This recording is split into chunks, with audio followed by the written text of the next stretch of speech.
patience ni JP. By the way, si JP naka-purify siya. Nako, yun And because lang! of that, Kontrolin ang Turtle. Level For four. a year ay nag-dominate sila. uy, Okay, tingnan natin. kaso natulak ng bagya, penalty zone ay gagamitin na naman. Ay, Pero yun na tingnan mo nga. naman, it's gonna be the drop going down on the DC's first death of this game. Sanford nasa may padalikuran. Tina-target niya si Cars. Hinahanap si Cars. Kaso it makes a lot of sense. Si Sanford, kay Sanford ang finish line. Pero hindi niya masipat. Instead, si JP yata ang hindi pala mawawala kasi makakatakas na naman sila. And it turns out, it's all according to plan.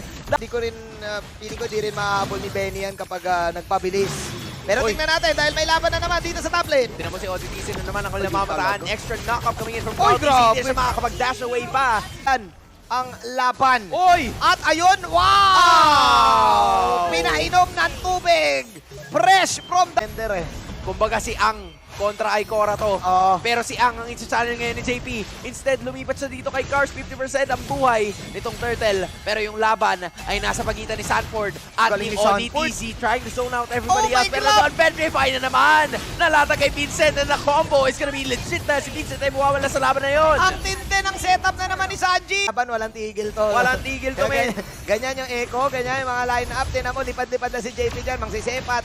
Tingnan natin, kasi every time na cooldown ng Petrify, yan yung mantra ng echo kapag Petrify Gaming eh. Ilaban natin. Ilaban yan. Ilaban oo. natin. Tignan mo, penalty zone ay gagamitin na rin. Carl TC dashing away from that fight. Pero knock na Grabe. naman para kay ODTC. That's kill or death number 2 rather. Benny Cutie prioritizing lang. Pero Purify ay gagamitin niya. Makatakas pa kaya sa Boy, si pagkakataon na yun. The Benny. answer's gonna be Saan lang ng RBL yung Torre. yung Torre kasi isang pitik na lang eh. Ayan na nga! Ayun na, penalty zone gagamitin na naman ni Cars. Pero instead, si ODTC na naman ang mamataan. Ay! Kaso buhay pa rin siya. Pero sa likod si JP.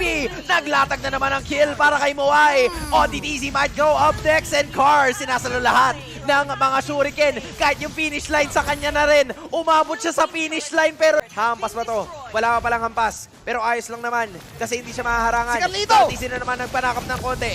Nag-swimming na rin. Walang Oy! iba pero yung extra nakap na nanggaling dito kay Vincent pero makakatakas pa rin siya. Wala na rin yung Torre. Ito na si 40, mga kaibigan, the final blow!